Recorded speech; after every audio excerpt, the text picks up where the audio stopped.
নমস্কার সুপ্রিয় দর্শক, সকলকেই স্বাগত হিন্দু লাইফস ম্যাটার ইউটিউব চ্যানেলে। দর্শক, American federal bureau of investigation বা FBI এর প্রধান হিসাবে শপথ নিলেন ভারতীয় বংশোদ্ভূত এবং সনাতন ধর্মাবলম্বী কাশ্যপ পাটেল বা ক্যাশ পাটেল। তিনি ভগবত গীতাকে ছুঁয়ে এবং সাক্ষী রেখেই এই গোয়েন্দা সংস্থার প্রধান হিসাবে শপথ বাক্য পাঠ করেন।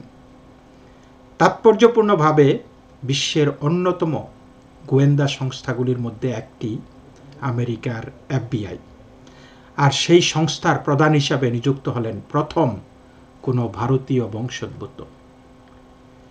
আমেরিকান প্রেসিডেন্ট ডোনাল্ড ট্রাম্পের নির্দেশে এই পদে এসেছে ক্যাশ।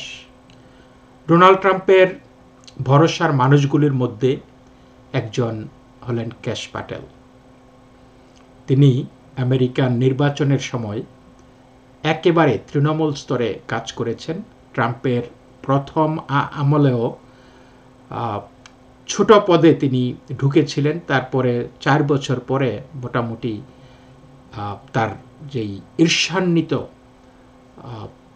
পদোন্নতি বা অগ্রগতি দেখা গেছে, এবং তার শত্রু ছিল অনেকেই যে ক্যাশ পাটেল এত তাড়াতাড়ি কি করে এইভাবে জাম্প করতে পারে, বাট হি ডিড, এবং ট্রাম্পের আস্থা অর্জন করেছে খুবই দ্রুত, এবং অনেকে তাকে মিনি ট্রাম্প বলে থাকে। Is a Trump more than a Trump.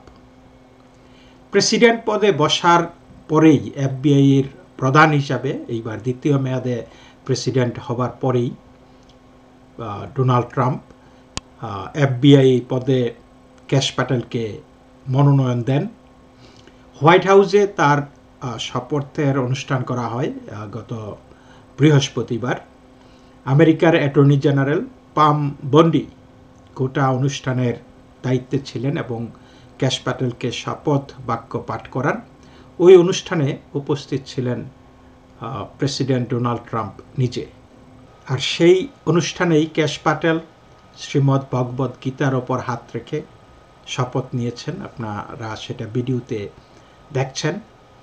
অনুষ্ঠান শেষে ভারতীয় বংশোদ্ভূত এই FBI ডাইরেক্টর বলেন, আমি আমেরিকার স্বপ্নকে ধরে বেঁচে আছি। যদি কেউ মনে করেন আমেরিকার স্বপ্ন মরে গেছে বা শেষ হয়ে গেছে, তাহলে এইখানে দেখুন। তো বুঝতেই পারছেন যে আমেরিকান ড্রিম কোত্থেকে তিনি এলেন, তারপরে আমেরিকার একদম মোটামুটি শীর্ষ পদে তিনি ক্ষমতার অলিন্দে বিচরণ করছেন। নিশ্চিতই একটা সাফল্যের গল্প। তিনি একই সঙ্গে FBIকে সেরা হিসাবে তুলে ধরার বার্তাও দেন যে FBIকে রিফর্ম করব, FBI will be the best of the best. অন্যদিকে কেন ক্যাশ পাটেলকে FBI এর ডাইরেক্টর হিসাবে বেছে নিলেন সেটাও ব্যাখ্যা করেছেন ডোনাল্ড ট্রাম্প। তার প্রশংসাও করেন, বলেন, আমি ক্যাশকে ভীষণভাবে পছন্দ করি। এই কাজের দায়িত্ব তাকে যাতে দেওয়া হয় তা আমি চেয়েছিলাম। এই কাজের জন্য সবথেকে উপযুক্ত ক্যাশ বলে তিনি জানান। শুধু তাই নয়, FBI এর সমস্ত এজেন্ট ক্যাশ পাটেলকে ভালোবাসে বলেও তিনি জানান। ক্যাশ পাটেলের সঙ্গে ভারতের যোগ গভীর, যদিও তিনি আমেরিকায় জন্মগ্রহণ করেছেন। গুজরাতের ভদ্রন বলে একটি গ্রামের বাসিন্দা ছিল তার পরিবার। দীর্ঘ বহু বছর আগে তারা উগান্ডায় চলে যায় সেই প্যাটেল পরিবার। সেখান থেকে পরে আমেরিকায় চলে আসে এবং সেখানেই বসবাস শুরু করেন। গত বৃহস্পতিবার আমেরিকার সিনেটে 49-49 ভোটে ক্যাশ পাটেলের নিয়োগ অনুমোদিত হয়। 2 জন রিপাবলিকান সিনেটর ক্যাশ পাটেলের বিরুদ্ধে ভোট দিয়েছেন। আমেরিকার কংগ্রেসের উচ্চকক্ষ সিনেট FBI ডাইরেক্টর হিসাবে তাকে অনুমোদন দেওয়ায় কৃতজ্ঞতা প্রকাশ করেছেন কাশ্যপ পাটেল বা ক্যাশ পাটেল। সেই সঙ্গে আমেরিকার গোয়েন্দা সংস্থার ভারতীয় বংশোদ্ভূত কর্তা হুঁশিয়ারিও দিয়েছেন। তিনি বলেছেন, যারা আমেরিকার ক্ষতি করার চেষ্টা করছে তারা সতর্ক হয়ে যান। এই গ্রহের যে কোনো জায়গায় আপনারা লুকিয়ে থাকুন না কেন, আমরা আপনাদেরকে খুঁজে বার করবই। তাকে মনোনয়ন দেবার জন্য প্রেসিডেন্ট ডোনাল্ড ট্রাম্প এবং তাকে শপথ বাক্য পাঠ করার জন্য অ্যাটর্নি জেনারেল পাম বন্ডিকে তিনি ধন্যবাদ জানিয়েছেন। সেই সঙ্গে তার ঘোষণা, এফবিআইয়ের প্রতি জনগণের আস্থা পুনরুদ্ধারের বিষয়ে ট্রাম্পের প্রতিশ্রুতি মতোই তিনি কাজ করবেন। দায়িত্ব পাওয়ার পরে ক্যাশ বলেছেন, আমরা এফবিআইয়ের পুনর্নির্মাণ করব, যা নিয়ে আমেরিকান জনগণ গর্বিত হতে পারবে। তো এই হলো ক্যাশ প্যাটেল, এবং তিনি বাবরি মসজিদ বা রাম মন্দির নির্মাণের একজন সরব সাপোর্টার ছিলেন, যে ইজ এ ভেরি অবজারভেন্ট হিন্দু, এবং আমরা গর্বিত হিন্দু হিসাবে। অ্যান্ড অলসো দ্য ডেডিকেশন, যে একটা ট্রাস্ট, প্রেসিডেন্ট ডোনাল্ড ট্রাম্পের ট্রাস্ট তিনি অর্জন করতে পেরেছেন, নিশ্চয়ই সেই জায়গাটা আছে, তার মধ্যে কিছু আছে যে তাকে ট্রাস্ট করা যায়।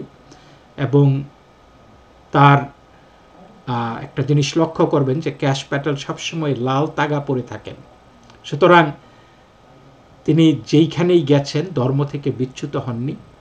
এই যে শ্রীমদ্ ভগবদ্ গীতায় হাত রেখে তিনি যে শপথ নিলেন, সেইটাও তার একটা বিশ্বাসের বলিষ্ঠতা প্রমাণ করে, বিশ্বাসের শক্তি প্রমাণ করে, যে তিনি অনেকেই অনেক কিছু বলেছে, oh this is a idol worshipping guy, এই সেই অনেক কিছু বলেছে, কিন্তু তাতে কর্ণপাত করেননি। তিনি তার লক্ষ্যে অবিচল ছিলেন, তিনি তার বিশ্বাসে অবিচল ছিলেন, সেইটাই বড় কথা। যেভাবে আমরা দেখেছি তুলসী গাবার্ডকেও, তার উপরও অনেক আঘাত এসেছে, আক্রমণ এসেছে, তাকে গুরুর শিষ্য বলে বা গুরুর পাপেট বলে, মোদির পাপেট বলে, পুতিনের পাপেট বলে, আসাদের পাপেট বলে নানান রকম কুৎসা রটানো হয়েছে, কিন্তু শি প্রিভেইলড, তাই না? ইসকনের চেলা বলে তাকে কটাক্ষ করা হয়েছে, কিন্তু তারা তাদের ম্যারিট নিয়ে কথা বলতে ভয় পায়।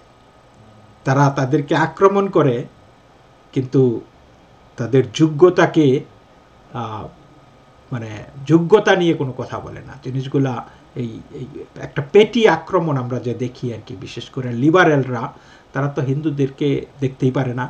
ডেমোক্রেটরা তারা সামহাও মানে যখনই দেখা যায় যে কোনো সনাতন ধর্মাবলম্বী এগিয়ে আসছে, তখনই তারা ল্যাং মারার চেষ্টা করে, এবং সেইটা লেম কিছু যুক্তি দিয়ে।